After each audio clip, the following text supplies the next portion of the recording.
Two showbiz stories. The first, Aston Kutcher.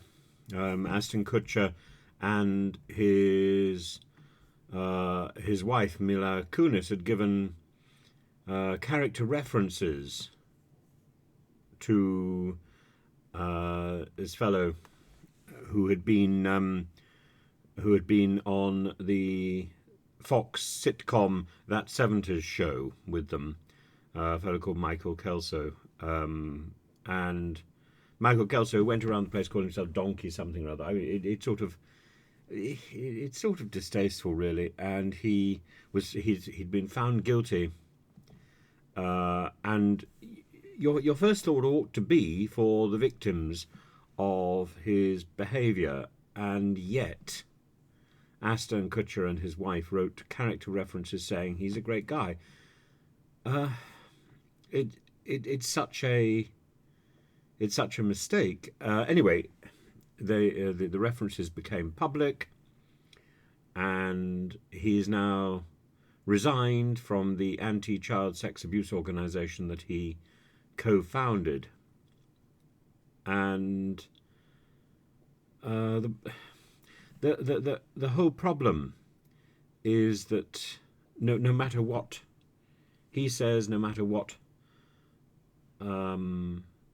other people in positions of authority seem to say, the focus is always on the perpetrator, not on the victims, and we need to change this focus.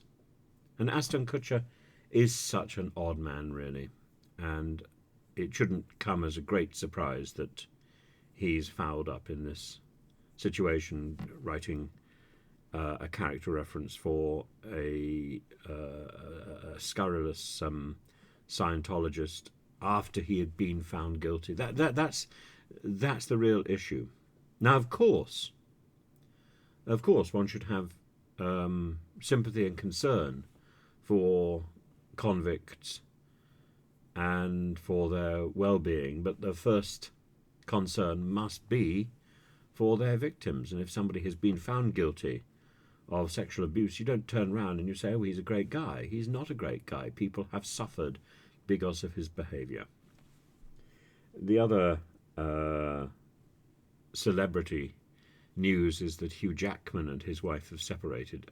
We don't really know any of the details about that, but those are the two stories which were coming out in the last hour or so.